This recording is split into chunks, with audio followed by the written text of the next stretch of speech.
Vamos então começar a nossa programação, a nossa palestra. Você que acompanha o portal Policial Web, nós falamos aqui. Olá, todo mundo me ouvindo bem? Todo mundo me ouvindo bem? Deixa eu fazer uma pergunta aqui para vocês. Quem são pais aqui? Erga a mão para mim, fazendo favor. Vai acompanhar de perto esse exato momento. Até faz uma contagem para nós, só para nós ter uma noção de quantos pais. Quem pode fazer essa contagem para nós? Faça um favor para mim aqui. Vão acompanhar, várias pessoas já estão acompanhando. Alguém faça uma contagem para nós. Elisângela, faça a contagem para nós de quantos pais temos aqui nessa noite. Permaneçam com a mão erguida, pais, fazendo um favor. Vamos acompanhar.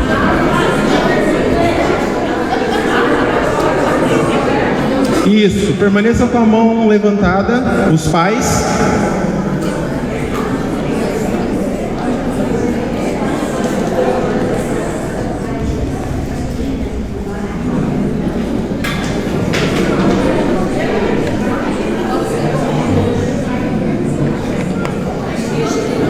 (23 pais, ok? Façam essa anotação para que a gente não esqueça.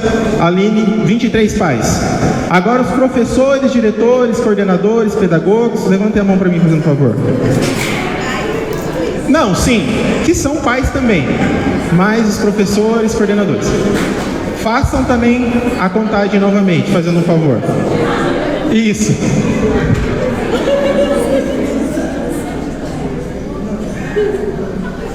Permaneçam com a mão levantada.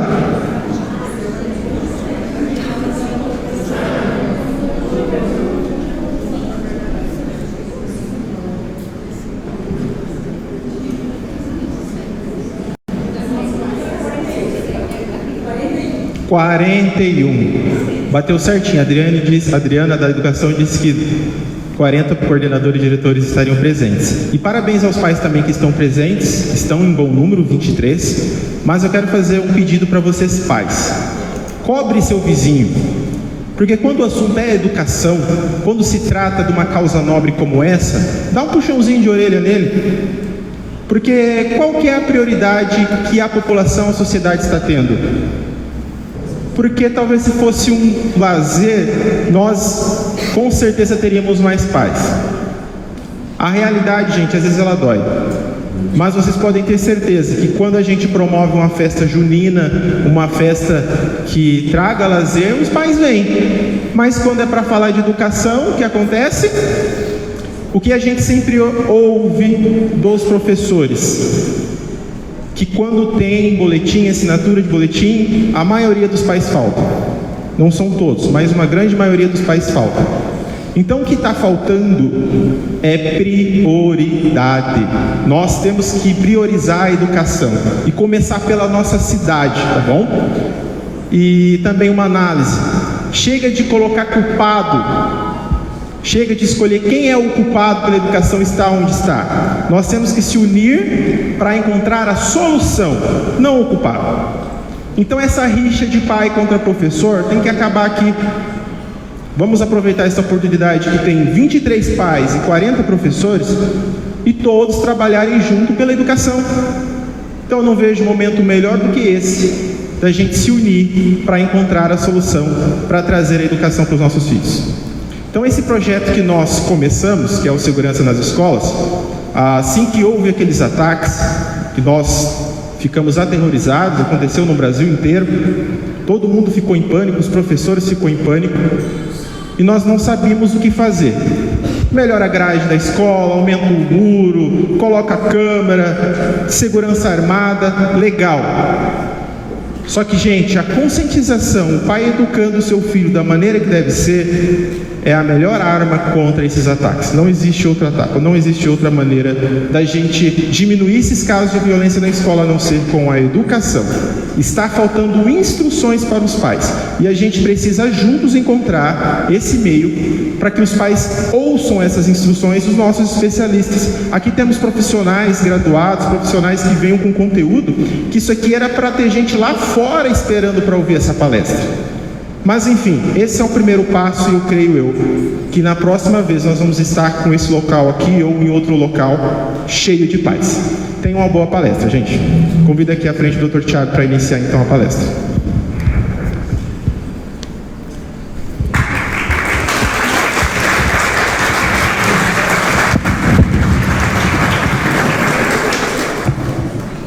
Boa noite a todos. Agradeço de coração o convite. Acho extremamente importante as pautas levantadas aqui hoje. Concordo com o Kleber que deve se levantar uma bandeira branca acerca do tema, ao invés de procurar culpados, procurarem resultados. E isso a gente só vai fazendo, a gente só vai conseguir fazer unindo o que a gente tem de disponível na nossa rede, na nossa rede de atenção. Pode passar, Nádia.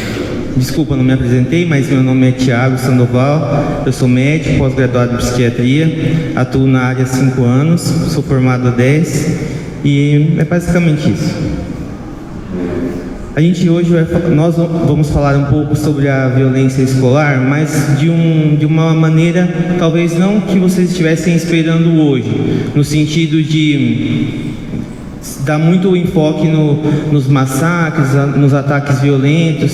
A gente vai sim falar sobre isso, a gente vai dar algumas dicas sobre quando ficar alerta, sobre o que se deve prevenir, como se alguma forma de se evitar isso, mas nós vamos falar também das violências mais silenciosas, que muitas vezes essas são as que levam ao extremo, a um desfecho muito grave, conforme aqueles que a gente tem visto nas televisões. Então a violência escolar, ela é toda ação ou omissão que cause ou vise causar dano à escola, à comunidade escolar, professores, equipe, pais, alunos ou algum de seus membros.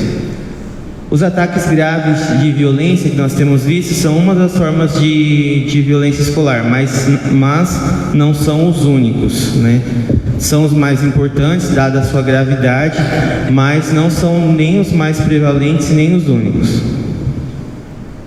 Então a gente pode dividir a violência escolar em diversos tipos, de acordo com a bibliografia que a gente levanta.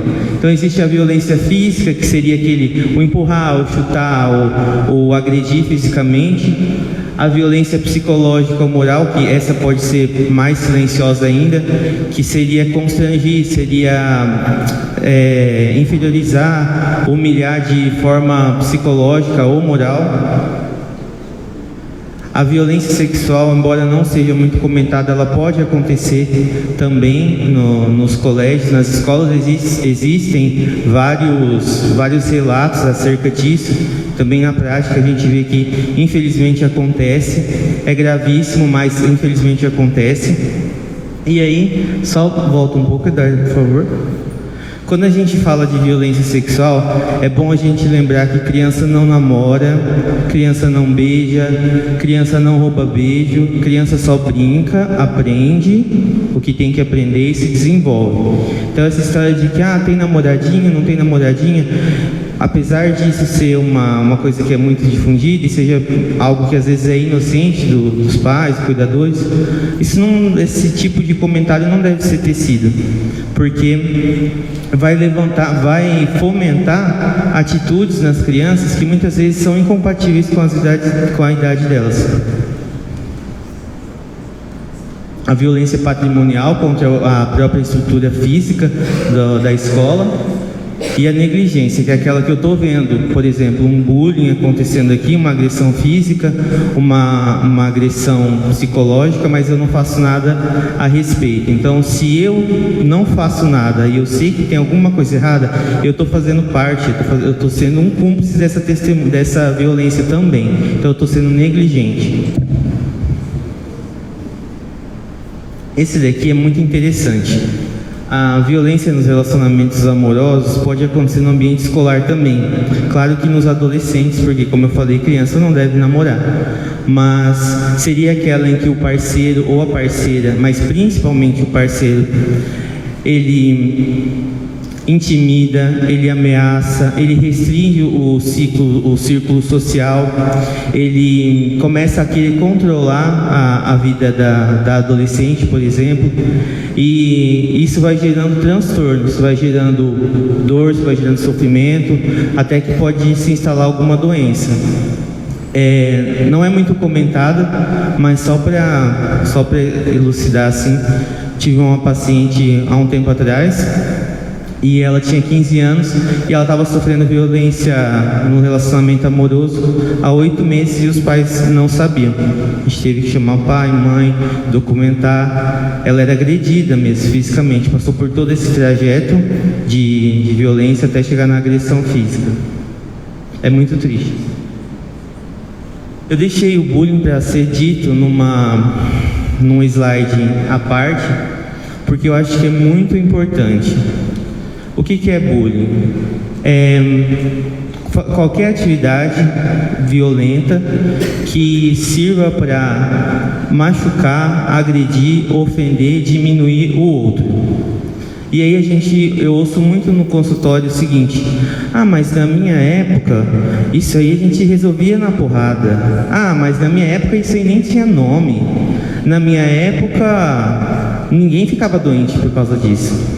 Mas eu sempre gosto de falar que a saúde mental das crianças e dos adolescentes, ela vem sendo estudada com mais afinco, né?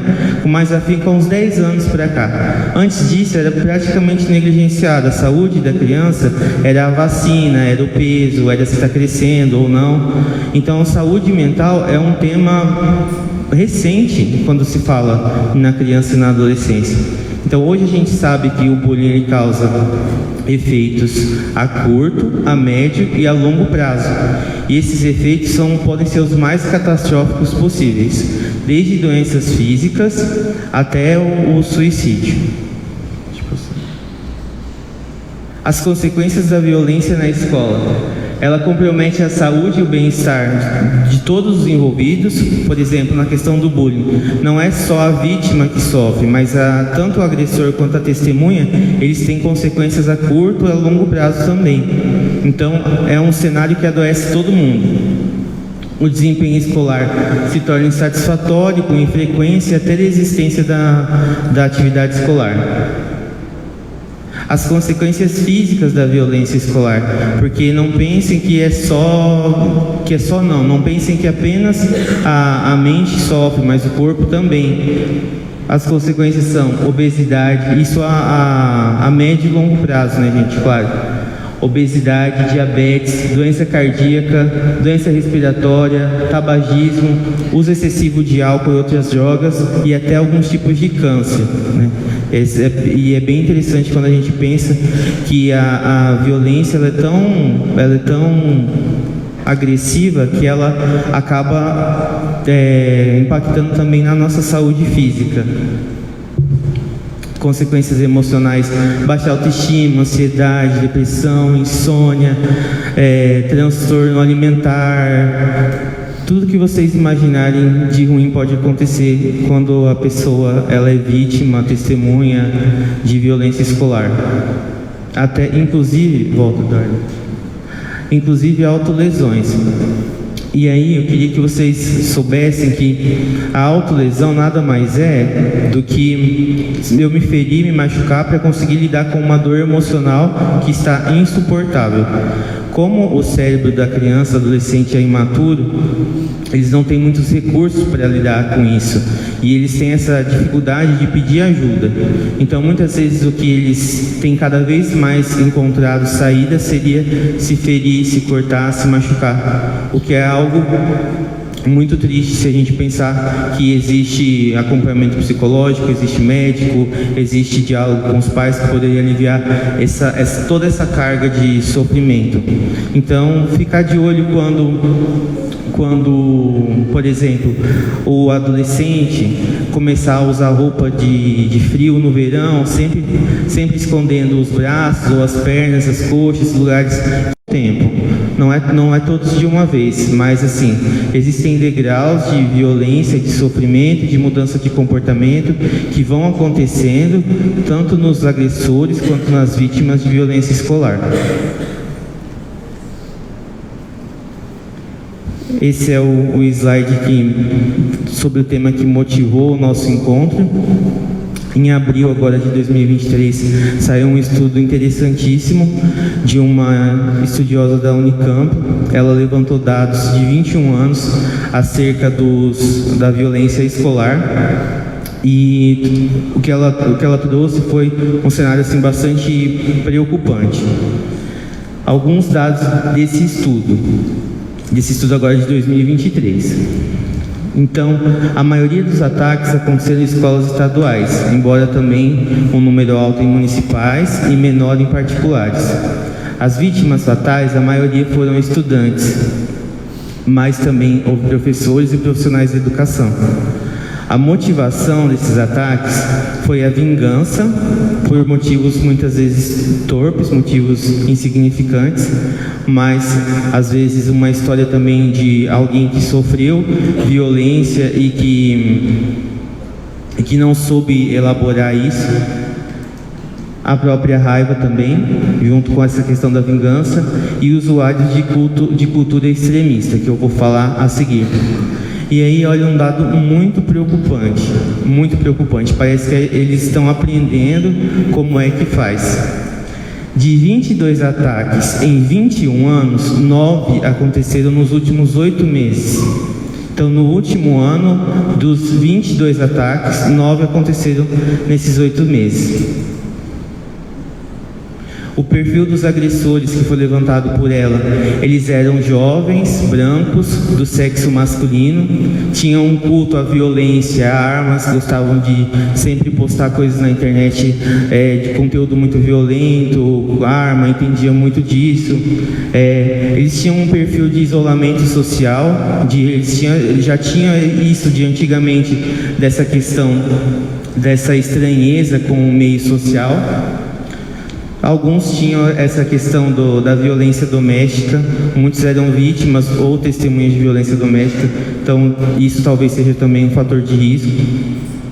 Muitos, eles eram misóginos, né? Que isso seria aquele tipo de comportamento que coloca a mulher como um ser submisso, sem importância, algo descartável e totalmente desprezível. Então, mas assim, eu não estou falando da minha opinião, da opinião deles, né? Por exemplo, odeio postagens no Twitter, até deveria ter colocado: odeio meninas bonitas devem morrer, meninas bonitas me irritam. De ódio mesmo.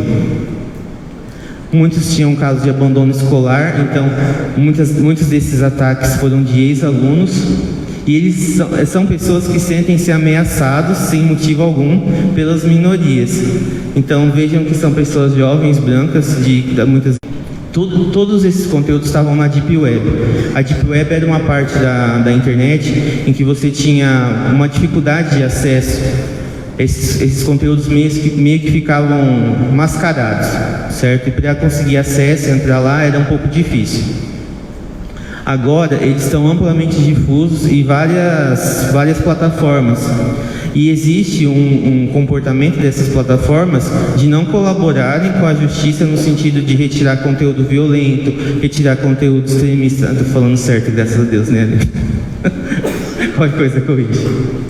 Então, esses conteúdos eles estão muito mais disponíveis. E se a gente for pesquisar lá, grupo neonazista, talvez a gente ache algum dessas comunidades. Ainda nos jogos online, por exemplo. Ah, mas meu filho ele não faz nada, ele está assistindo Roblox, ele só está jogando Roblox. Quem que está jogando Roblox com ele? Ah, é uma criança, você não sabe.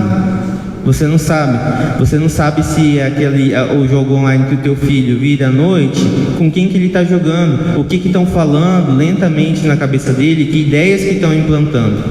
Porque é assim que começa, né? Começa com uma ideia, com um pensamento, até chegar num extremo desses adolescentes serem radicalizados precocemente. O perfil da vítima que foi levantado naquele estudo: de vulnerabilidade econômica, provenientes de minorias étnicas, linguísticas ou culturais, migrantes ou pertencentes a comunidades de refugiados, pessoas com deficiências físicas. A escola não tem dever de ensinar coisas que a família deve ensinar, né? A forma como a família cria seus filhos é de responsabilidade e de liberdade da família. A questão é a seguinte: se você é racista e eu não consigo gostar de negro, tá, né? Não vamos falar nada a respeito disso. Mas se você é racista, não tenha esse tipo de comportamento perto do seu filho. Não tem por que você propagar esse ódio. Em que vai ajudar ele? Porque tudo começa assim. São crianças, adolescentes que acompanham violência doméstica, e aí a gente fala assim: a escola tem que educar, tem que ter psicólogo na escola, mas aí vai em casa e o pai bate na mãe, aí vai em casa e não tem o que comer. Então o problema é muito, muito mais complexo do que a gente consegue imaginar nesse momento, nesse contexto ainda mais de aflição compartilhada sobre esses ataques. Mas o que eu queria dizer é o seguinte: você não precisa levantar nenhuma bandeira de nenhuma cultura, de nenhuma ideologia, de nenhum gênero, mas você deve ensinar respeito para o seu filho, porque é aí que começa. Porque se você ensina ódio para o seu filho, alguém que ensina muito melhor que você vai usar essa característica dele contra ele.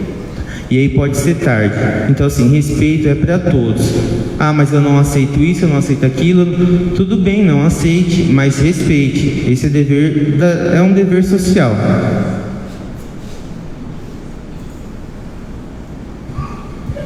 Muito bem. Agora falando sobre o que a gente poderia refletir. Como eu disse, a gente não vai achar uma solução hoje, nem amanhã, nem depois de amanhã. É algo que tem que ser pensado constantemente. Essa luta é de todos, é minha como médico de saúde mental, é dos professores, é dos pais, é da sociedade, é do serviço social, é da saúde, é da educação, é do esporte. O que a gente está fazendo, o que a gente está oferecendo para esses jovens, para a gente conseguir fazer a diferença, para a gente conseguir enfrentar essa crise, porque nós estamos vivendo uma crise, né? Se a gente fingir que não está, daqui a pouco tem um outro massacre batendo na porta, daí talvez esse aconteça de verdade, né? Pode acontecer. Eu lembrei agora de algo muito, muito importante, assim, de um caso que eu atendi há um tempo atrás. Era um menino e ele começou a se cortar, se ferir, começou a mudar o comportamento dele, começou a ficar deprimido, mas tinha pensamentos de morte, mas aí começou com pensamentos violentos. E eu falava com a mãe: mas o que está acontecendo? Que teve algum gatilho? Tem alguém na família que tem algo assim? Você acredita que sofreu algum trauma? Não tem. E está há muito tempo no celular. Tá, eu falei: então veja, né, o que tem no celular. Ela: eu não vejo porque não deixa. Ele não deixa, fica bravo se eu toco no celular dele. Se fica bravo, já porque tem alguma coisa um pouco estranha, né? E a gente tem que vigiar, sim. Tem que vigiar, gente. Porque se vocês não vigiarem, vai estar exposto a qualquer tipo de coisa. E tem cada barbaridade e absurdo na internet. É muito perigoso, é um território de ninguém. A internet é um território de ninguém, não é seguro. Então, de tanto eu falar para a mãe: olha, a gente tentando tratar e a coisa não estava caminhando muito bem. E eu falei para a mãe: vamos tentar olhar o celular. E um dia ela olhou. Esse menino, ele tinha, através de jogos, ele tinha se envolvido com um grupo de pedofilia. Mas assim, eu não estou inventando, eu sei, porque eu vi. E eles manipulam a pessoa de uma tal forma que o adolescente acaba cedendo. Até porque por acreditar que se trata de uma situação completamente diferente. E aí começou que esse grupo que conversava com ele começou a incitar a violência. Faz assim, faz assado. Se você quiser, você desenha um mapa do colégio. Se você quiser, a gente tem gente para te ajudar. Só que a mãe ficou tão desesperada que ela deletou tudo do celular e jogou o celular na água. Daí perdeu todos esses conteúdos. Mas é isso que as crianças e adolescentes estão expostos. Existe uma máfia por trás o que está tentando capturar os filhos de vocês. E não é uma paranoia, porque acontece, né? Esses adolescentes extremistas que fizeram ataques em colégios, eles não começaram assim do dia para a noite. Eles não acordaram e falaram: fui vítima de bullying, então amanhã eu vou atirar em todo mundo no colégio. Não é assim. Eles são manipulados de uma forma que fica difícil ter volta se a gente não pegar ali no início. Então tem que vigiar sim. Eu sou a favor de que vigie o celular dos filhos. O que a gente poderia fazer para tentar mudar um pouco desse cenário? Ampliar e fortalecer os serviços de saúde mental e social, porque talvez se esse menino não tivesse sido atendido, não tivesse recebido ajuda, talvez ele ia chegar nas vias de fato e ele poderia fazer alguma coisa nesse colégio, porque estava tudo programado assim. Quando foi descoberto, tinha mapa, tinha pessoa para vir ajudar de não sei aonde, tinha faca, ia vir arma e não sei mais o que.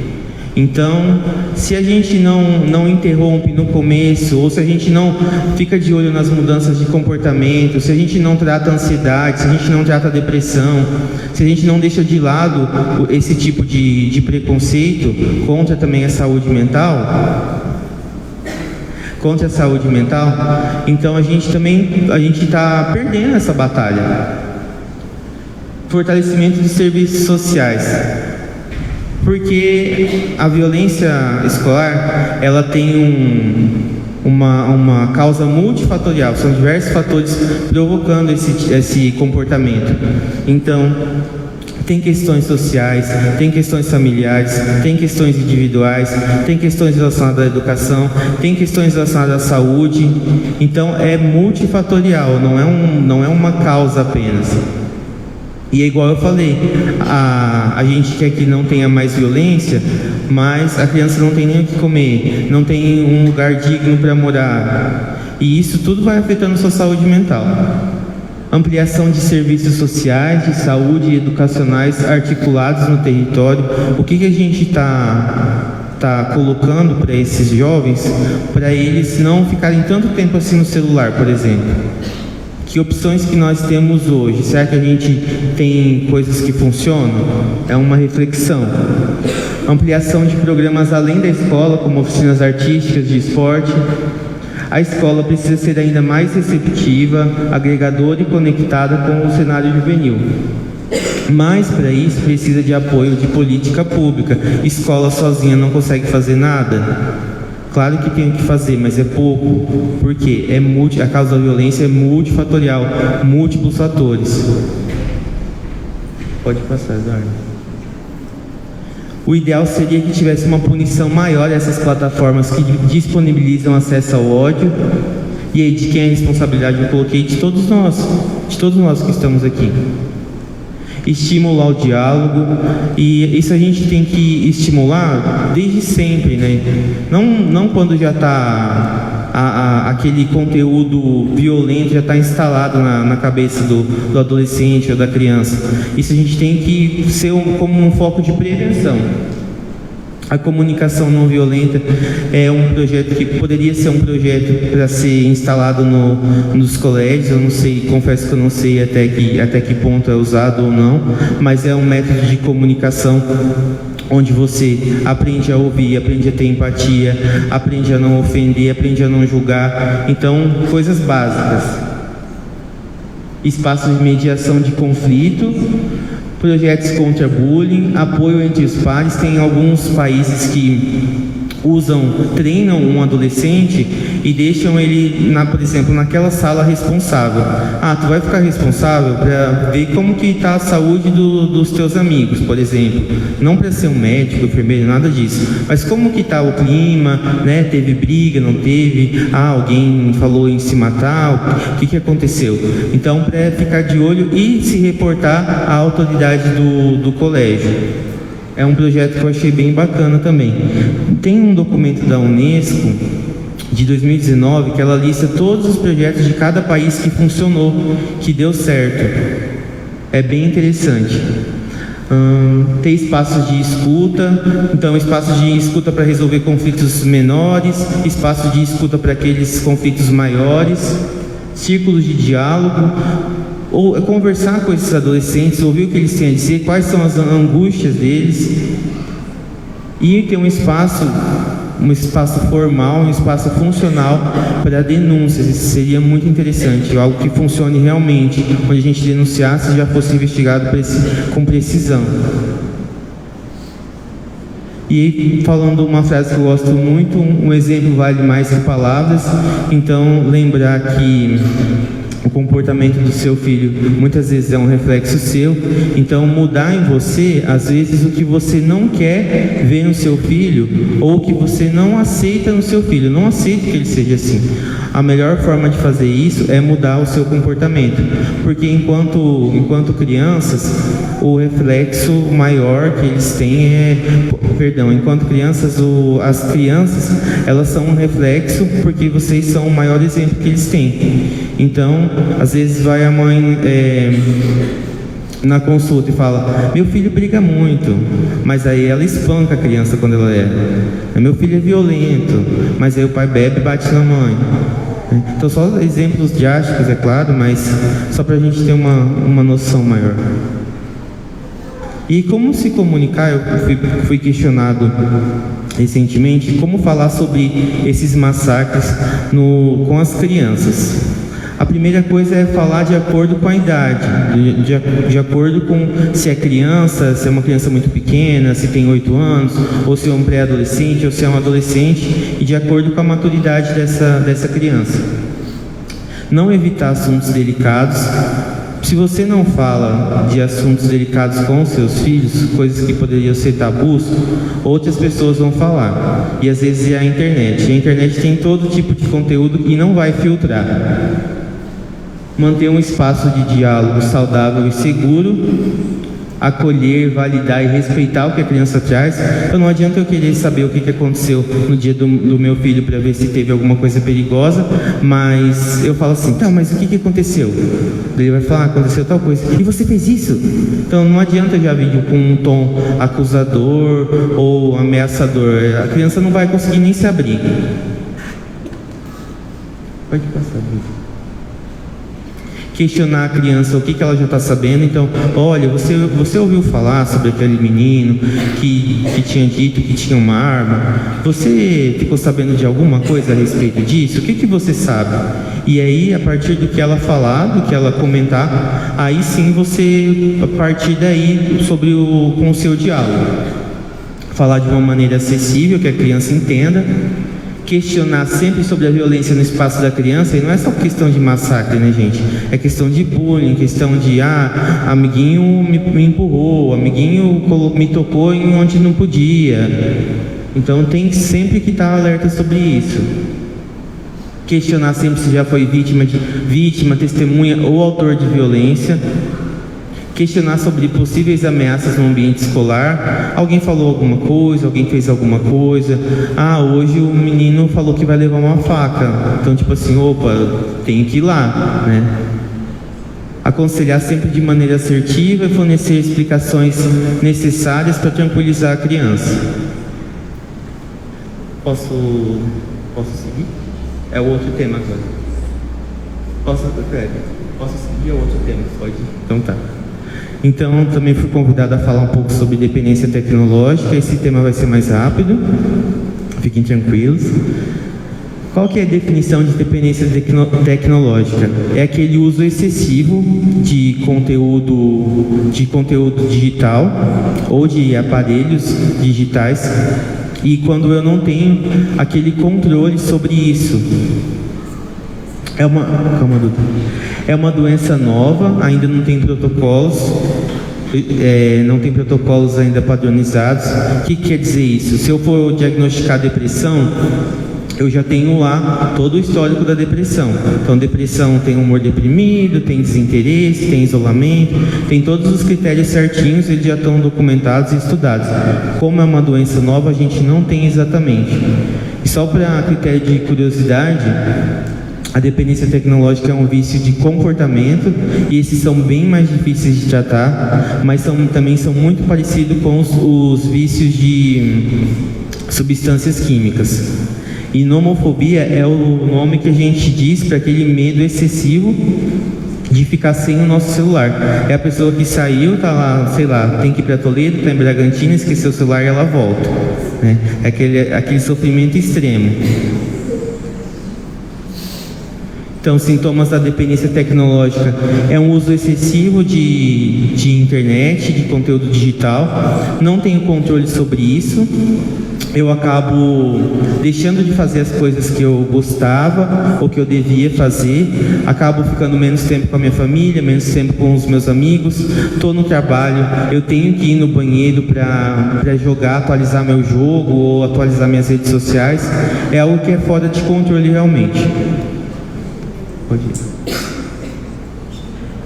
Como eu já tinha dito, a dependência tecnológica ela é muito parecida com a dependência às substâncias químicas e tem uma substância no nosso cérebro que se chama dopamina que está relacionada com a dependência tecnológica. Então ela tem uma alteração cerebral que provoca isso.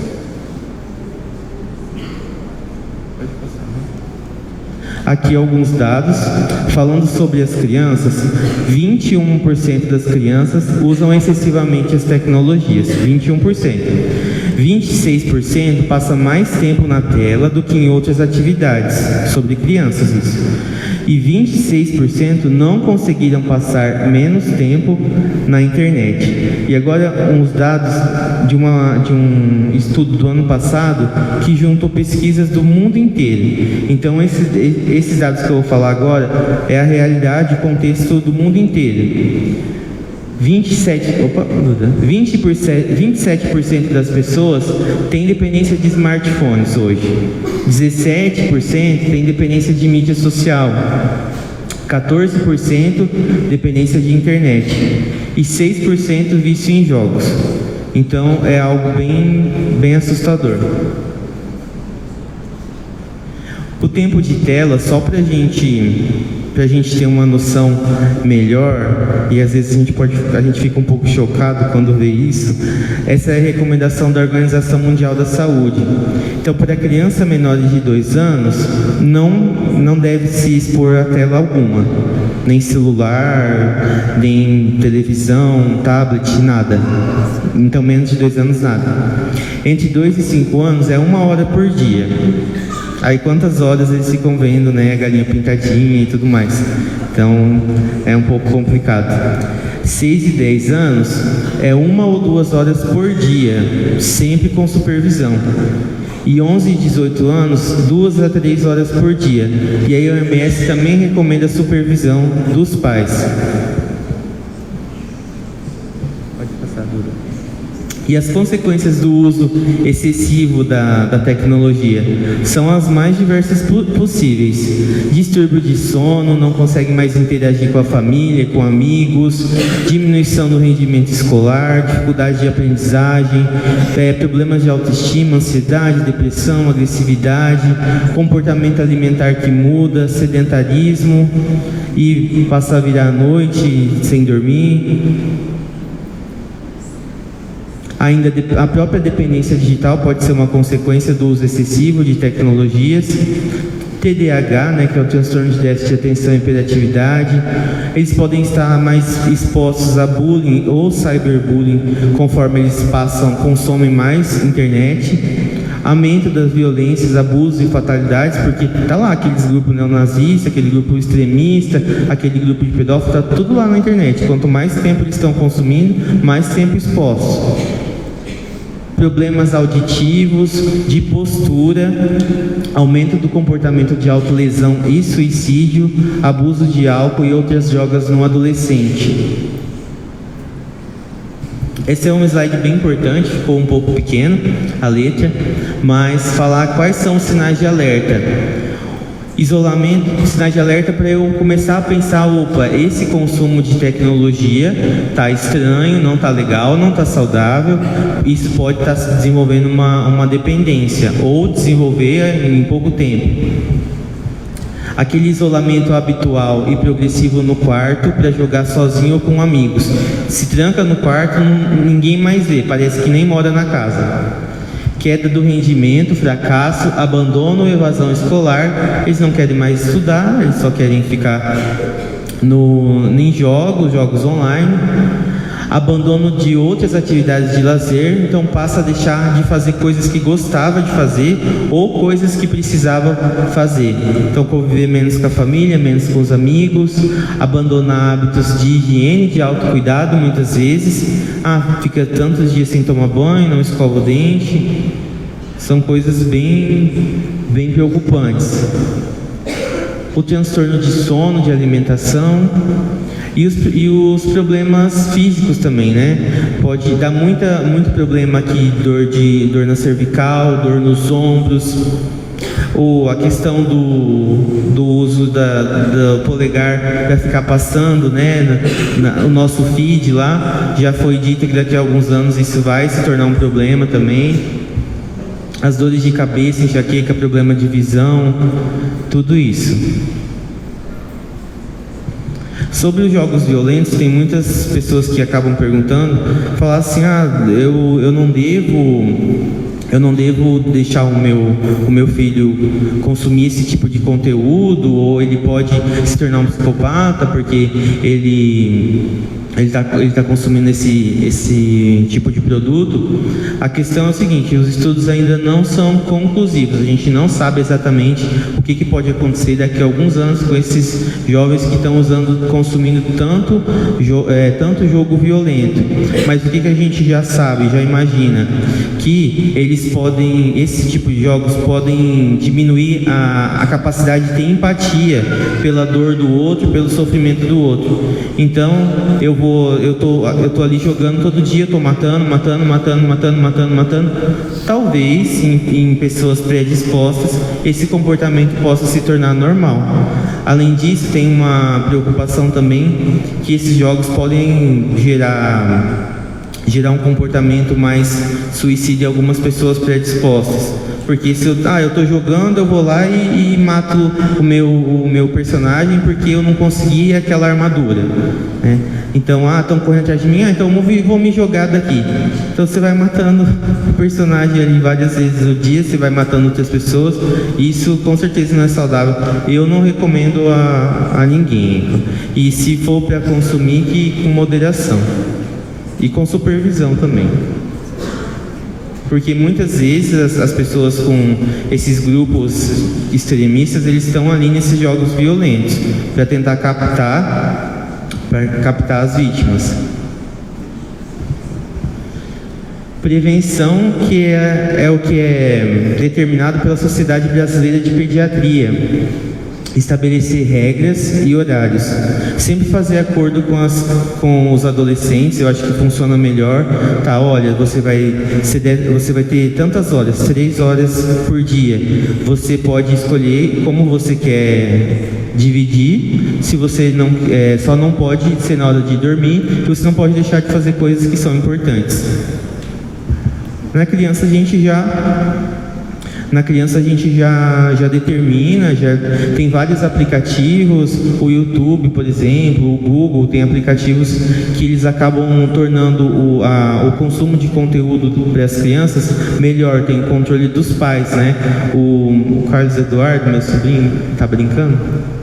Tá. O Carlos Eduardo, ele tem eu controlo o celular dele. E aí ele fica às vezes mandando mensagem: tio, aceita eu baixar o Roblox? E aí vem no meu celular: você aceita que o Carlos Eduardo faça download de tal coisa? Porque senão se a gente deixa por conta deles, eles vão baixando tudo, né, gente? E coisas que nem pode, nem deve.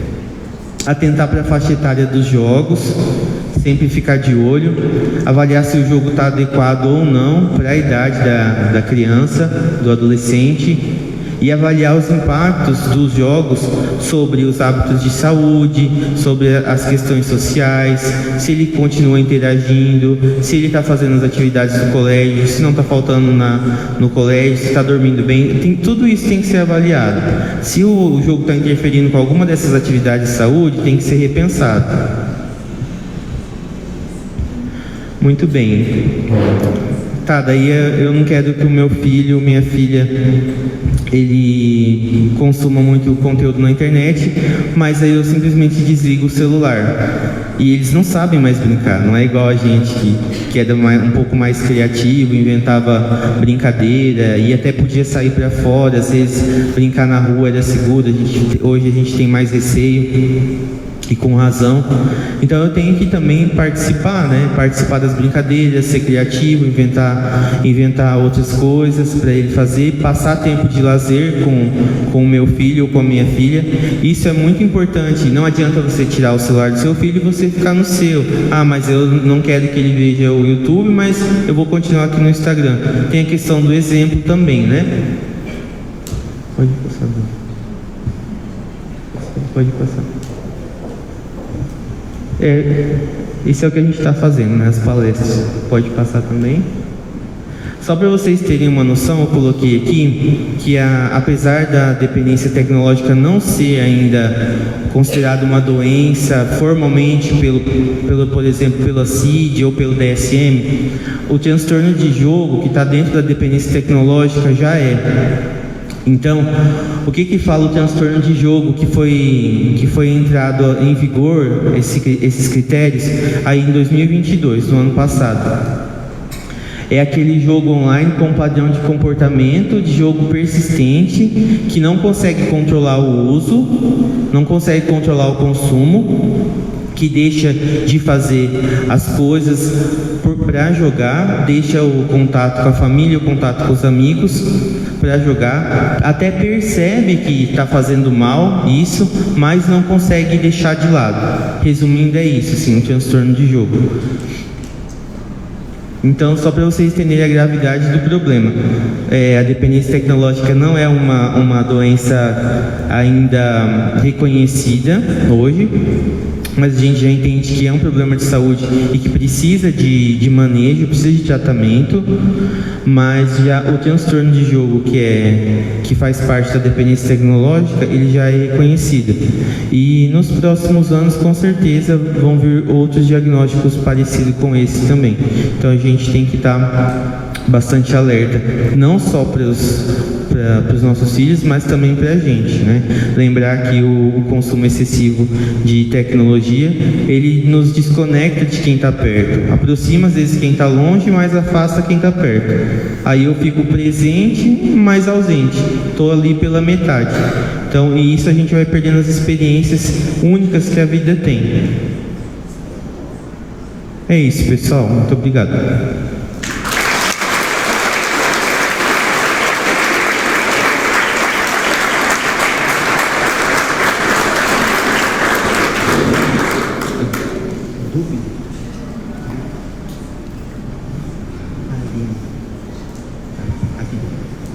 Posso? Pessoal, agora para dar continuidade eu vou convidar. Pode ser? Vai ter perguntas? Então tá. O que o pessoal acha? Porque ela vai falar de uma outra coisa. Mas se alguém tiver algum comentário, alguma pergunta, faça. Eu percebi, minha graça, que todo mundo se interessou em saber qual o tempo que as crianças podem ficar relacionadas à idade.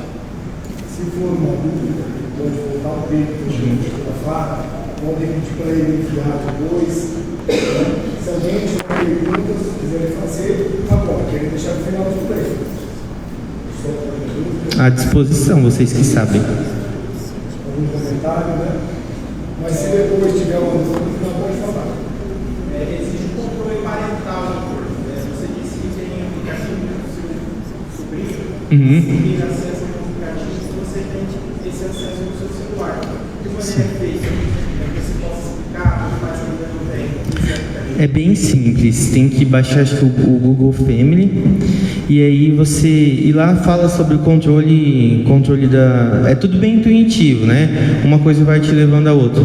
Lá fala sobre o controle do conteúdo das crianças. Aí tem que, talvez a minha sobrinha me ajudasse melhor, porque foi ela que instalou, mas é bem simples, é através do Google Family. É isso, né, Maria Clara? É através do Google Family. O Google Family é gratuito e aí você pode decidir assim: eu quero que o Carlos Eduardo consuma apenas 4 horas de jogo. Não, para ele, vamos ver.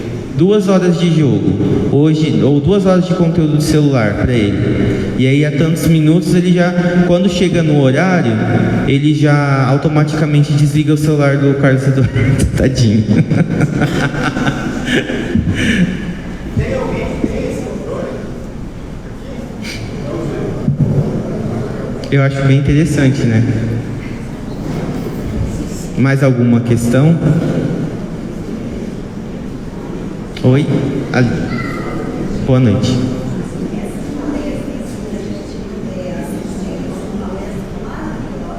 Fica.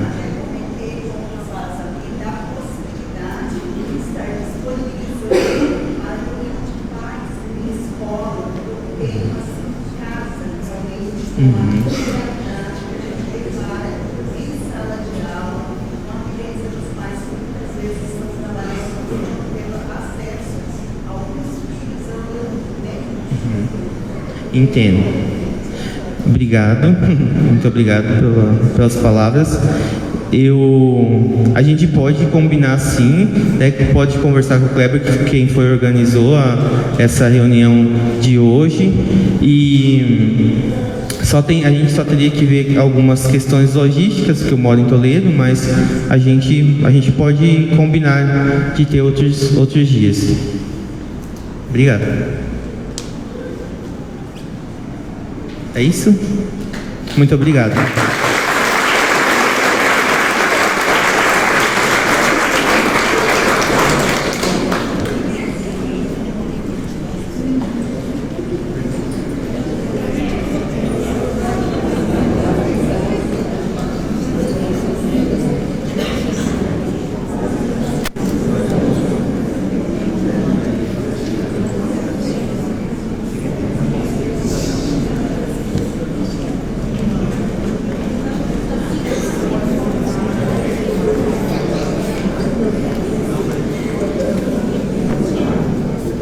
Boa noite, você que está acompanhando o portal Policial Web. Nós estamos ao vivo aqui da OAB de Assis Chateaubriand, onde está acontecendo uma importante palestra sobre segurança na escola. É um tema delicado, é um tema importante e que nós estamos aqui abordando. Aqui tem o doutor Tiago Sandoval, conversando com as crianças nesse exato momento, né?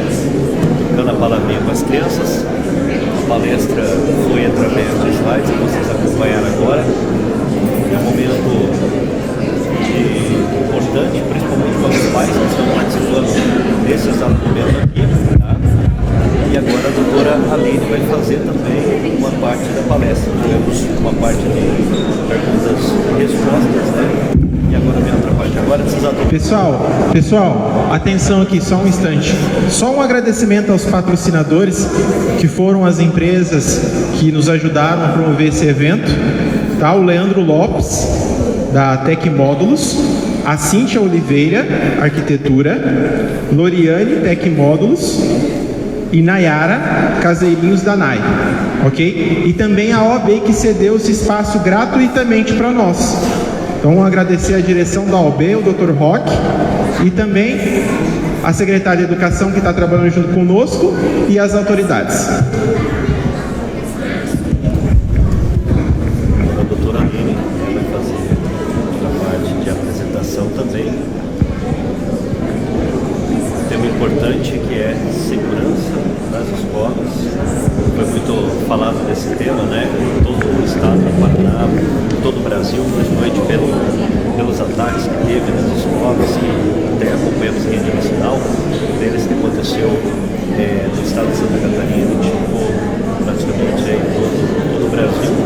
E aqui os pais, responsáveis, representantes, autoridades estão presentes nesta noite, de sexta-feira, e esse tema tem muito ainda a prosperar no município por conta que será feito. O projeto é para ser feito em vários bairros, ou pelo menos em todos os bairros de Assis do Piano. Então é uma parte importante, um projeto importante, realizado por pais, também representantes da comunidade de Assis do Piano, que estão participando também desse momento importante, que é a segurança das escolas, a segurança das crianças. Vocês acompanharam ali o slide, que foi apresentado pelo Dr. Tiago, que apresentou muito bem esse momento importante aqui na cidade de Assis Chateaubriand. No momento, então, a doutora Aline já está preparando o slide para fazer parte também desse momento importante que é a segurança das escolas. Ótima noite a você. Nós estamos transmitindo ao vivo aqui, e muitos pais que não puderam vir estão acompanhando a gente. Olha, é uma palestra importante até para você compartilhar com as pessoas, com os grupos, porque esse é o momento que eu já falei aqui, é um momento delicado, é um momento que nós temos que abrir os olhos com os nossos filhos, principalmente o uso do aparelho celular, essa tecnologia que vem para ajudar a população mundial, mas também tem os seus momentos complicados ali. Então, temos que ter toda a cautela, toda a parte, principalmente os cuidados do dia a dia. Vamos posicionar aqui também, a doutora Aline está ali, e ela vai fazer a parte também, nós vamos pegar também a parte aqui dos slides, para o pessoal que está em casa também acompanhar esse momento. Então, vamos acompanhar. Policial Web, estamos ao vivo aqui diretamente da UAB. Boa noite, pessoal. Agradeço imensamente o convite. Meu nome é Aline, sou advogada, sou professora na Faculdade Unimel, sou mestre em Direito e Tecnologia, acabei de concluir o mestrado faz alguns dias, estudo desde 2020 sobre tecnologia. A minha dissertação foi em relação à liberdade de expressão nas redes sociais. Então já fazia 3 anos que eu estava estudando para esse momento. E agora eu sou professora de Direito Digital na Unimel. Esses são meus alunos, o André, a Milena, o Emanuel, a Maria Eduarda, a Natália, a Giovana e a Emily. É que a turma de Direito é enorme, às vezes a gente acaba esquecendo o nome. E o que nós estudamos lá na faculdade, vocês podem ver ali que nós colocamos até um folder, um banner sobre os golpes na internet, que é um dos temas que nós estamos estudando, que dezenas de pessoas na cidade estão caindo em golpes. Vocês podem falar, mas eu não caio em golpe. Todo dia os golpistas mudam a forma do golpe, então a gente tem que estar frequentemente se atualizando para que não caímos em golpes. E hoje o tema da nossa palestra é a segurança das crianças começa na internet. Por que na internet?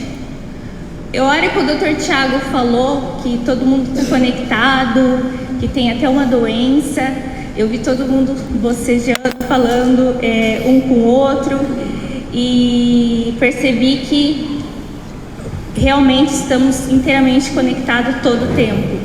É imprescindível, a gente usa no trabalho, na escola, na faculdade, para falar com a família, e estamos 100% conectados, e as nossas crianças também. Como devemos fazer para que os nossos filhos não caiam em golpes, não caiam em algum tipo de crime, e o que devemos fazer?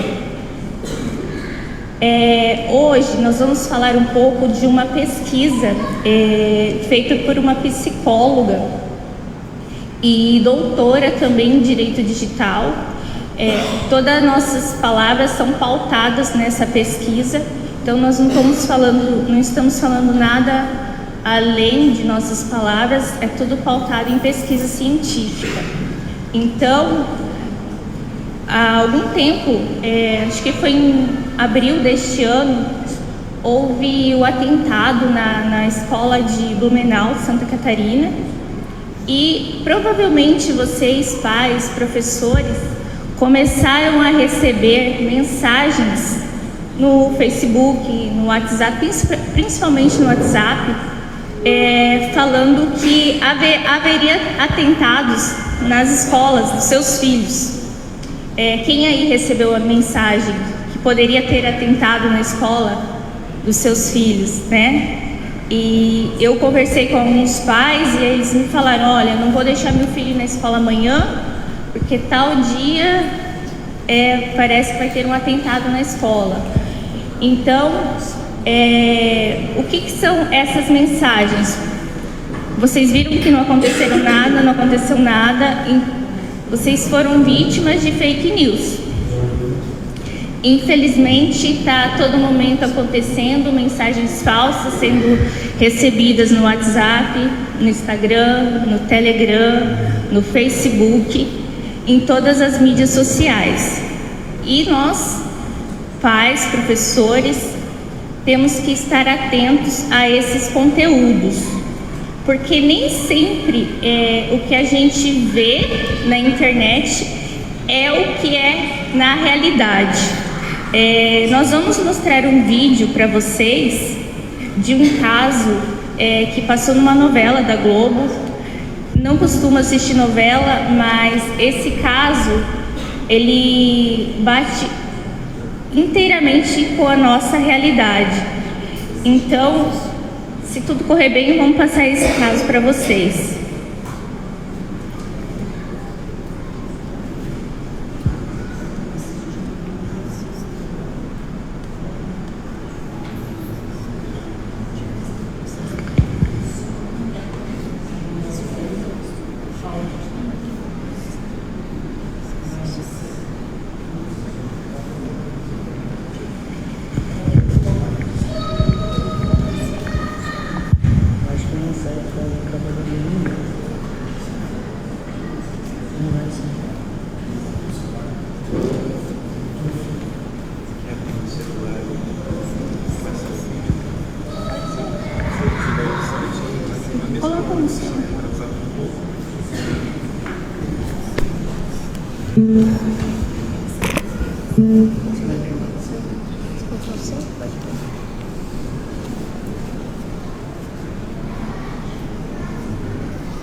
Só um minutinho, tá?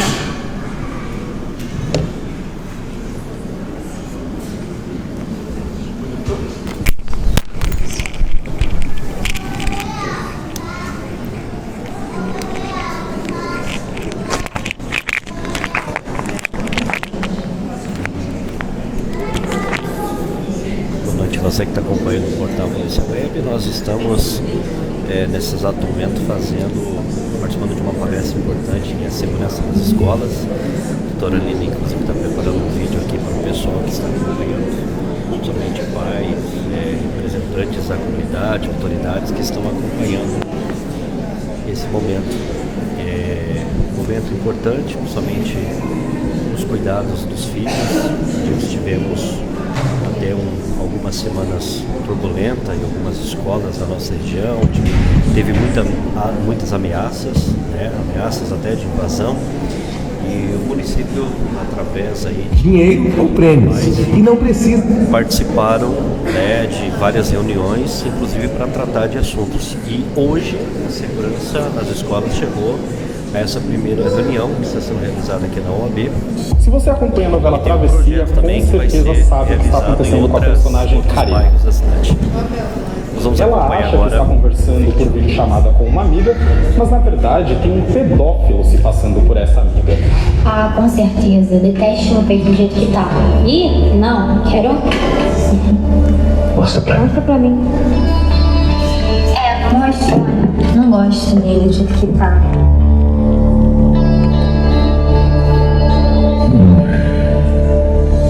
Isso gerou uma grande repercussão na internet, porque a tecnologia que é simulada lá muda completamente rosto e voz em tempo real, sem qualquer edição. É tudo muito perfeito.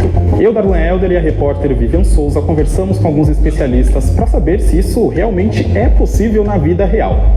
E olha, é possível sim, viu? Segundo eles, uma tecnologia parecida existe desde 2022 e pode ser chamada de deepfake ao vivo.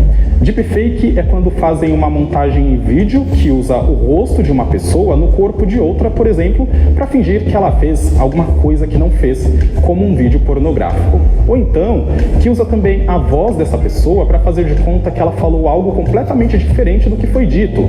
Daí vem o termo fake. Não é uma novidade isso com vídeo, mas em tempo real sim.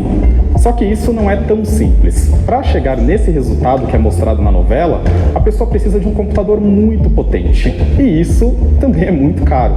Especialistas disseram que seria preciso desembolsar algo em torno de R$150 mil em equipamentos para montar esse supercomputador.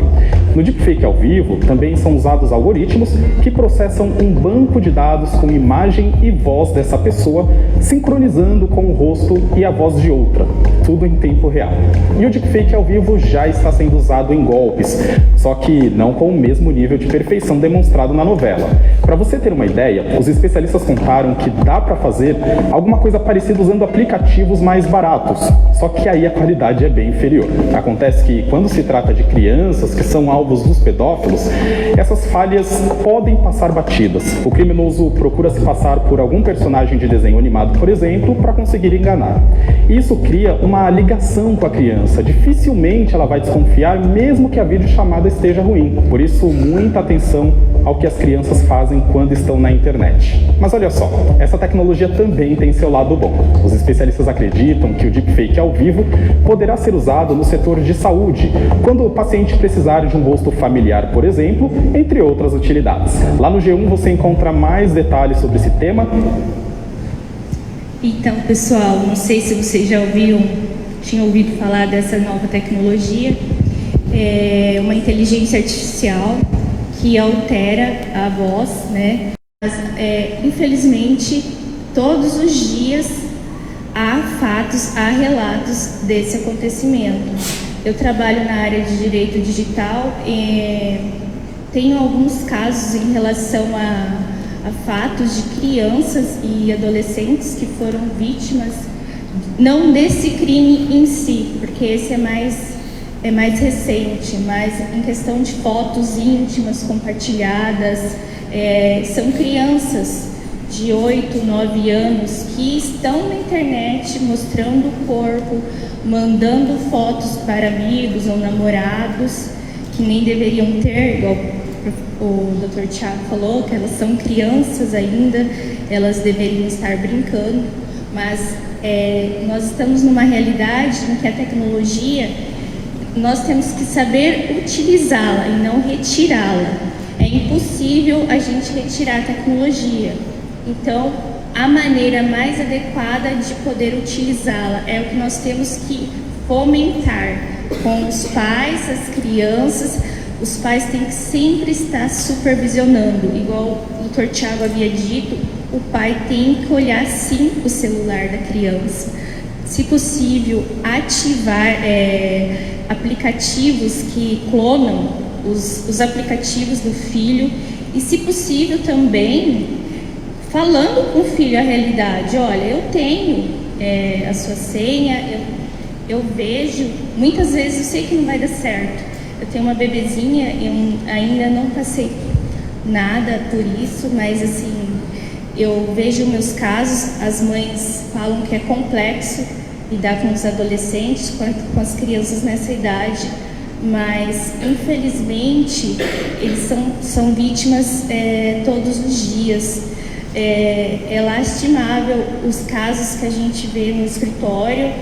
E eu passo todos os dias, todas as aulas para os meus alunos. A primeira coisa que a gente tem que saber como futuros advogados, juízes, promotores, é saber utilizar a internet e saber instruir quem está próximo de nós, não só pelo fato das crianças, mas até mesmo os pais, os idosos que caem em golpes, inclusive a gente fez esse trabalho do golpe do Pix, porque os dados na cidade são alarmantes todos os dias. Eu recebo clientes que caíram 10, 15, 20, 30 mil, e são pessoas instruídas, não são pessoas que não têm, são pessoas instruídas, porque cada dia eles mudam a forma que planejam o golpe. Na sala de aula eu sempre mostro para os alunos as atualidades dos golpes, eu sempre estou pesquisando, e os golpistas estão cada vez mais no Telegram, no WhatsApp. Anteriormente, eles estavam na Deep Web, que é uma camada não indexada da internet, como o Thiago havia dito, e agora está em todo lugar. Inclusive, o Telegram, ele não tem sede no Brasil, é um dos aplicativos que mais tem grupos desse tipo de golpistas. Inclusive, os golpistas vendem para golpista. Tem pacote de golpe. Para vocês terem ideia, o pacote vem RG, CPF, o CNH, se a pessoa tiver, reconhecimento facial, tá? Inclusive o desbloqueio do INSS. Se você fechar o pacote com 10, eles fazem R$80 por pessoa, por indivíduo. Então, os nossos dados, que muitas vezes vocês acreditam, só estou colocando aqui no site, não vai dar nada. Pode não dar nada ali agora, mas talvez mais para frente dê, né? Então, nessa nova atualidade, os nossos dados é o novo petróleo, que a gente costuma falar. Está constantemente sendo vendido. Vocês podem verificar, se vocês pesquisam um anúncio, por exemplo, eu sempre falo para as meninas, quero comprar um sapato rosa. Eu sempre vou de sapato rosa. Vai aparecer sapato rosa no meu Instagram, no meu Facebook. Parece que ele vai me perseguindo. Não é? Ele vai me perseguindo todo o tempo. Enquanto que eu não vou comprar o sapato rosa, eles não param de mandar informações. Por quê? Eu conectei ali, eu pesquisei, eles querem vender. O grupo Meta, que é o Instagram, o Facebook, o WhatsApp, que é uma grande Big Tech, inclusive está contra a nova PL das fake news, que regulamenta as redes sociais. Então, porque eles querem vender, eles querem dinheiro, não importa o que aconteça aqui, eles querem lucrar com seus dados, com vocês. Por exemplo, se um produto é grátis, pode saber, o produto é você. São seus dados. Agora as meninas, eles vão falar um pouco mais. Aqui a minha aula é na prática, eles vão praticar um pouco com vocês também. Boa noite a todos. Eu quero fazer uma pergunta para vocês. Quem aqui já teve algum contato direto com o TikTok? Pode levantar a mão, sem vergonha. Vocês gostam, né? Vamos falar então desses carinhas aqui. Embora o TikTok ele estabeleça nas suas diretrizes proibições a conteúdo de ódio e violência, os usuários reportam que aqueles vídeos que aparecem ali como recomendados, eles apresentam conteúdo de ódio. Como são que têm um contato direto. Embora o Twitter ele também proíba a circulação desses conteúdos, um estudo recente feito pela plataforma jornalística de dados e redes sociais, ele apontou que em mais ou menos 160 perfis que produzem esses conteúdos de ódio, apenas 3 sofrem algum tipo de controle na rede. Ou seja, a partir do momento que você dá um celular para o seu filho, e deixa ele sem nenhum tipo de cobrança e controle, você está deixando ele à mercê de tudo que há de bom e de ruim dentro da internet. É extremamente importante que vocês, pais, controlem e saibam lidar com os perigos que estão escondidos ali na rede. Recentemente, no Brasil, o ministro da Justiça e Segurança, o senhor Flávio Dino, ele convidou algumas dessas plataformas para discutir alguns métodos e precauções a serem tomados, no intuito de inibir mesmo, porque agora no Brasil virou moda esses conteúdos misóginos, de ódios, racistas contra a mulher. Então, a ideia da nossa segurança nacional é realmente inibir no intuito que essas plataformas tenham mais responsabilidade e mais fiscalização com os conteúdos que elas oferecem para a gente. Muito obrigado.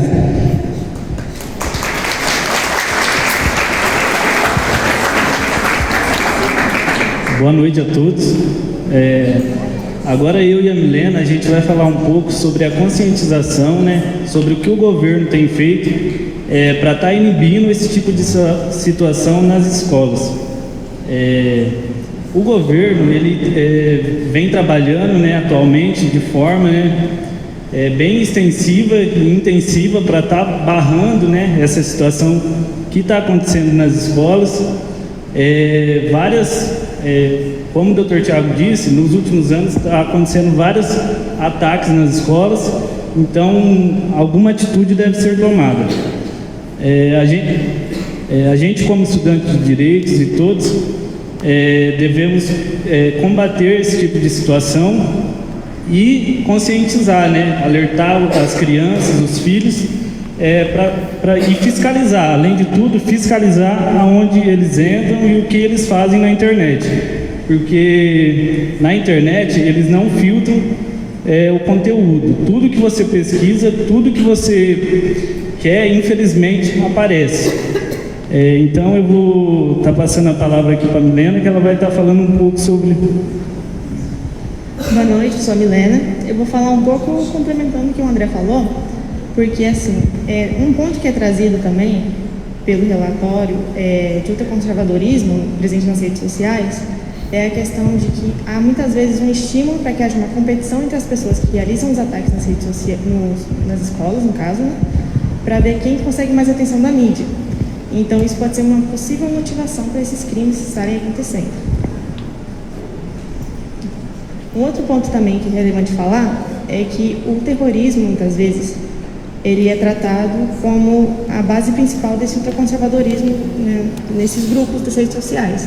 Mas nem sempre esses grupos ultraconservadores, eles são, sim, terroristas. Porém, uma coisa que acontece é que todos eles têm muito o viés de uma supremacia masculina, uma supremacia branca. Então, eles têm muito discurso de ódio presente nesses grupos, apesar de nem todos serem de viés terrorista. Então, por conta disso, é muito necessário que seja combatido o preconceito presente nas redes sociais, o racismo, a LGBTQI-fobia e principalmente a misoginia, porque ela é tratada muitas vezes como a porta de entrada para várias pessoas nesses grupos ultraconservadores das redes sociais. Porque muitas vezes as pessoas elas têm dificuldades nos relacionamentos pessoais delas e acabam tendo medo, frustração e acabam sendo manipulados por essas pessoas que têm intenções de utilizarem essas pessoas para realizarem esse tipo de crime e de ódio. Então eu vou passar aqui a palavra para o Manuel e ele vai dar continuidade. Boa noite a todos. Esses dias, só que na prática é difícil.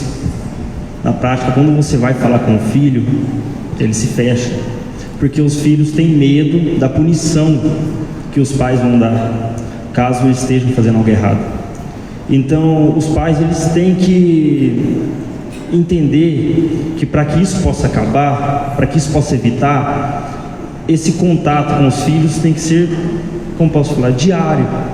Tem que ter uma conversa, tem que ser mais aberto aos filhos, porque se os filhos não falar para os pais o que estão acontecendo, eles vão entrar em contato com esses discursos e acabam só piorando. Tem aplicativos que se chamam aplicativos espiões, que você espiona o que os filhos estão fazendo. É um aplicativo muito interessante, só que o certo é você conversar com o filho e falar para ele: olha, eu vou instalar esse aplicativo porque eu quero monitorar o que vocês estão fazendo. Se vocês fizerem isso, com eles não querendo, não aprovando, acabam tendo atrito e acabam piorando a confiança que os filhos têm que ter com os pais. E não tendo essa confiança, como eu disse, os filhos não vão se abrir, e quando acontecer algum problema, ocorrer algum problema, eles não vão falar para os pais, e eles vão entrar em contato com esses discursos de ódio. E agora eu vou passar para a Eduardo para ela dar continuidade. Além de evitar o acesso a esses conteúdos de ódio, esse acesso a esses discursos de ódio, é interessante, como o doutor falou, que os pais prestem atenção de mudanças repentinas, com principalmente reações mais agressivas de uma hora para outra. A criança muda totalmente, além do isolamento social e acesso a conteúdos muito violentamente, assim, muita violência explícita. Mas uma coisa que é interessante frisar: muitas vezes essa criança, ela não participa de um grupo porque ela quer provocar violência ou ela quer aparecer. Muitas vezes essa criança, ela quer se sentir pertencente a um grupo. Então a criança às vezes é uma criança mais retraída, mais isolada, e ela acaba fazendo parte de alguma coisa para se sentir pertencente. Então a gente tem que visualizar e ainda mais a gente tem que tratar essas crianças. Então, gente, diante de toda essa violência que a gente vê que as crianças estão expostas nas redes sociais, a gente tem que ficar atento, mas não só monitorar o que elas estão fazendo. Só isso não basta, de acordo com a pesquisa que a gente está se faltando para apresentar esse trabalho. De acordo com ela, é preciso a realização de algumas ações que vão envolver tanto o ambiente intraescolar, que é dentro da escola, tanto o ambiente extraescolar, que envolve toda a comunidade, envolve os pais, envolve os responsáveis, envolve a comunidade em geral que quer proteger aquela criança. Alguém aqui gostaria de falar uma maneira, uma ação que a gente poderia fazer para evitar o contato das crianças com esses discursos de ódio? Alguém gostaria de falar? Algum professor? Algum pedagogo? Algum pai? Então, de acordo com a pesquisa, ela pauta quatro situações que a gente pode promover ações dentro e fora da escola para proteger mais as crianças, os adolescentes, os jovens em geral. A primeira ação que ela trata é a ação de pegar essa criança e colocá-la dentro da escola com um apoio psicológico, com um apoio educacional voltado a descobrir o que está acontecendo com ela, não só na escola, mas também em casa. Porque, que nem o doutor falou, muitas vezes na escola não acontece o bullying, não acontece a violência, mas quando vai para dentro da casa dessa criança, acontece.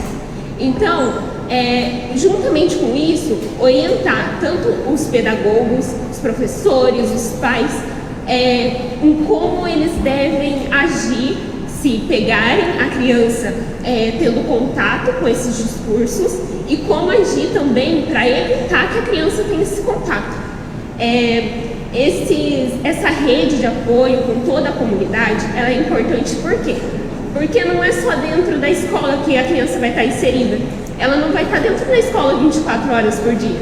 Ela também vai para o jogo de futebol, ela também fica em casa com os pais, ela também fica com os avós.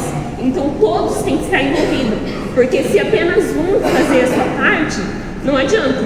Cada um tem que fazer uma parte para moldar essa criança a evitar esse discurso de ódio e a saber o que ela deve e o que ela não deve fazer na internet. Então, a gente precisa de uma cooperação entre todos, uma cooperação que vise principalmente o futuro dessa criança, o que ela vai carregar na sua vida, porque ela está se formando ainda. nessa fase que ela está indo na escola, principalmente na fase da escola municipal, ela está se formando, ela está aprendendo o convívio social. E se ela aprender que o convívio social é o discurso de ódio, isso não vai fazer bem a ela. E para depois tirar isso, fica muito mais difícil. E foi justamente isso que aconteceu na Escola Estadual Tomásia Montoro, que foi onde aconteceu o ataque no dia 27 de março desse ano, né? As atividades lá só tornaram a acontecer no dia 10 de abril por conta dessa comunidade de apoio. Então, nessa escola foi inserida uma equipe multiprofissional da saúde, que durante a primeira semana ali, que os professores e estudantes voltaram à escola, foi instituído jogos colaborativos, rodas de conversa, oficinas para consciência corporal, porque o que aconteceu naquela escola foi um trauma muito grande para todos. Então, somente instituir ronda escolar, policiamento, não é suficiente para tornar as pessoas se sintam seguras a retornar à escola. Então, a partir da iniciativa da Secretaria de Educação, de Saúde, de Justiça, de Cidadania e de Segurança Pública, é preciso instituir nas escolas essa rede de comunidade. Os professores, os pais, eles precisam ter uma rede de comunicação aberta para saber quais os meios de segurança a escola está adotando, quais as estratégias que ela está utilizando, porque somente passar mensagens via WhatsApp que são duvidosas, não sabe ao certo se aquilo vai acontecer, como foi o caso que aconteceu aqui, foram espalhadas muitas mensagens via WhatsApp dizendo que algumas escolas iam ser atacadas, que pessoas iam entrar armadas lá. Então, espalhar esse tipo de mensagem sem saber se aquilo realmente é verdade, gera angústia, gera medo, né? Então, para que isso seja suprido, para que as pessoas não fiquem com medo de levar os seus filhos à escola, que os professores não se sintam em pânico ao estar na escola diante dessa situação de não saber o que fazer, como eu vou conseguir tornar a minha sala mais segura, deixar meus alunos em segurança. Então é necessário ter essa rede muito ampla de comunicação para acabar com essas narrativas de ódio, com esse ataque às escolas.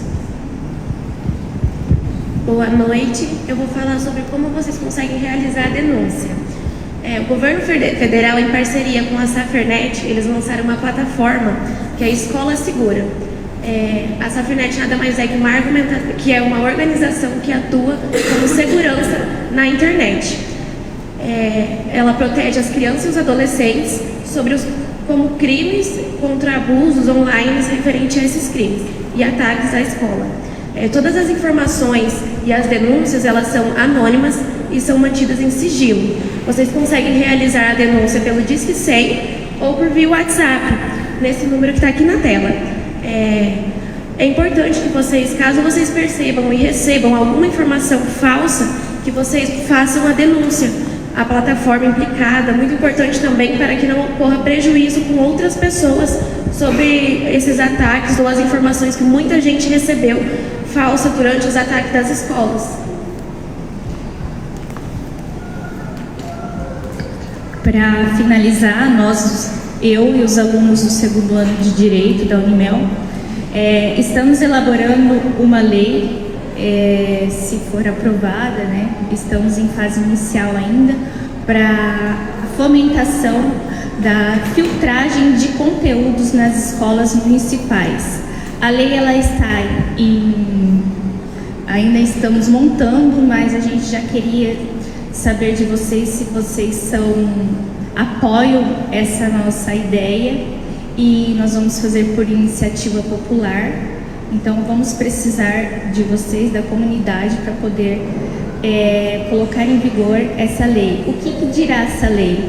Será fomentado nas escolas de maneira contínua, ainda não sabemos, quinzenalmente, mensalmente, palestras, cursos para professores que instruam eles a mostrar quais são os conteúdos exatos que as crianças podem ter acesso. E uma frase que eu gosto muito, para finalizar, que eu gosto muito de dizer nas palestras, né, na faculdade também, é que nós fomos absorvidos pelos nossos smartphones. Muitas vezes nós estamos mais interessados, é a nossa principal. Muito obrigada.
Bom, agora encerrando com a doutora Aline,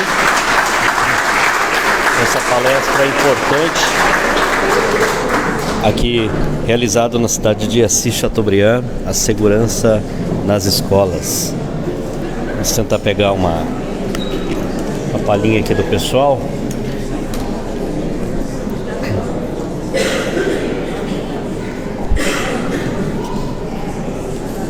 Você está conversando com a doutora Aline? Doutora, aproveitando o seu tempinho, momento importante, principalmente hoje, sendo realizado em Assis Chateaubriand. Sim. O intuito da nossa palestra foi justamente conscientizar os pais e professores da importância da filtragem de conteúdos que os alunos, os nossos filhos, usam na internet. É tão importante quanto verificar se eles vão atravessar a rua, né? Então, muitas vezes um pedófilo está escondido na tela de um videogame. Então, é muito importante a gente saber fomentar essa filtragem. Muito obrigada. Tá aí, doutora, obrigado. Então tá aí, né? Essa filtragem que é importante, porque hoje as redes sociais, a gente sabe que é um momento complicado, né? Ali onde os filhos acabam até, digamos assim, vendo, jogando, e às vezes os pais não têm esse controle, né? Boa noite a todos. Em nome da vereadora Franciane, gostaria de estender um convite a vocês.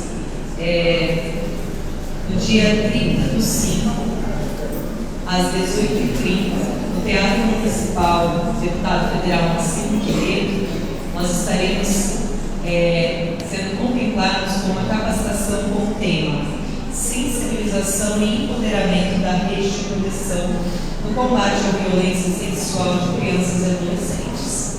É muito importante a participação de toda a comunidade num tema tão importante quanto este, né, que é as nossas crianças e a proteção das nossas crianças. Então, em nome da vereadora Franciane, são todos convidados. Reforçando, dia 30/5 às 18h30 no Teatro Municipal. Então, mais um convite importante também, né? Em nome da vereadora Franciane, aqui na cidade de Assis Chateaubriand. Só quero agradecer então que a doutora Aline e os alunos fizeram a nossa palestra para nós, falaram para nós a respeito da tecnologia. Também o doutor Tiago, que também top, doutor Tiago, sua palestra, parabéns. E agora a gente vai se dirigir para poder fazer um lanchinho ali, ok? As crianças já se alimentaram, vamos já então se organizando para nós poder fazer o lanche em si.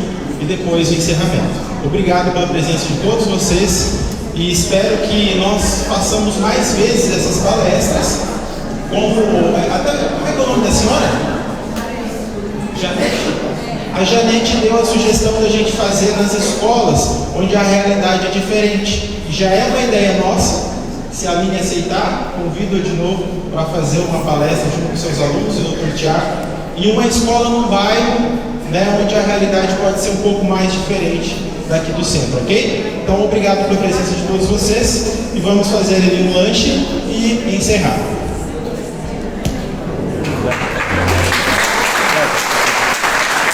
Kleber, boa noite, representando os pais de Assis Chateaubriand, e é um evento importante. Muito importante um evento, alcançamos ali várias pessoas, professores, pais, que vieram aqui, ouviram os palestrantes, que é o Dr. Tiago Sandoval, médico psiquiatra, a doutora Aline Roman, trouxeram para nós algumas informações importantíssimas a respeito da segurança nas escolas e também como prevenir ataques em escolas. Esperamos que mais vezes aconteça esses eventos e que a população possa participar mais, possa se voluntariar mais e nos ajudar nesse projeto que é uma causa nobre. Inclusive já teve até outras reuniões referente após os ataques e até ameaças em escola. Exatamente, infelizmente até a nossa cidade não ficou livre desses ataques, dessas ameaças. Claro que não se concretizou, graças a Deus, mas a gente viu em Toledo, viu em outras cidades algumas ameaças de alunos portando armas brancas, e então isso mobilizou a população. E após esse susto, agora ficou o trabalho de conscientização para que a gente evite futuramente outros ataques, trabalhando na cabeça, na mente desses adolescentes, né? E o maior guardião é o pai que tem acesso e tem a liberdade de controlar o que seu filho está acessando na internet. A comissão continua de pé. A comissão continua em pé. A gente está trabalhando junto com as autoridades, alguns vereadores estão colaborando, a Secretaria de Educação está colaborando. Então é uma causa em que todo mundo está ajudando e o resultado é uma consequência óbvia. Tá certo, obrigado, Kleber. Então tá aí, gente, é um evento importante aqui para Assis Chateaubriand. Nós vamos conversar agora também aqui com o vereador Matheus. Vereador Matheus, também representante da Câmara Municipal. Tudo bom, vereador? Tudo bom, Léo? Boa noite a vocês que nos acompanham pelas redes sociais. Realmente aí é um tema muito importante que nós temos debatido e falado desde o ataque que aconteceu lá em Santa Catarina. É uma preocupação da Câmara Municipal. Todos os vereadores sentamos, debatemos, inclusive após as nossas reuniões, nós estabelecemos ali uma indicação ao prefeito das 10 medidas de segurança pública para as escolas, a qual foi apresentada, depois foi debatido no conselho que o prefeito criou para falar isso juntamente com Polícia Civil, Polícia Militar, o próprio tiro de guerra, os pais, professores, Secretaria de Educação e até mesmo a Câmara de Vereadores. E a gente vê que muitas dessas medidas elas estão começando a sair do papel. Só que frente a isso, a comunidade escolar, até mesmo a sociedade civil está se organizando para ter momentos como esse falar e mais uma vez reafirmar o quão é importante nós falarmos sobre isso. Ainda mais, Léo, no mês de maio, que nós falamos sobre o mês de enfrentamento e combate à violência contra crianças e adolescentes, que também é um tema que deve ser trabalhado dentro das nossas escolas, porque isso também isso faz parte com os responsáveis. E essa palestra importante que foi realizada aqui na cidade de Assis Chateaubriand. O pessoal ali fazendo a foto, né, com as autoridades de Assis, o pessoal que faz parte também, né, da Faculdade Nelson Tesouro, da parte do Direito, também estiveram aqui representando em Assis Chateaubriand. Exato momento, o pessoal também estão participando ali, né, de um alimento ali, um cafezinho, né? E nós estamos aqui ao vivo, gente, é importante, viu? É importante esse projeto para Assis Chateaubriand, tentar levar para os bairros também a ideia que o pessoal deu nas escolas. É um momento importante, né? É um momento importante porque a segurança dos nossos pequenininhos tem que ter toda aí uma cautela, né? E assim, nós encerramos aqui a transmissão e a qualquer momento mais informações e também transmissões aqui na página do Policial Web. A notícia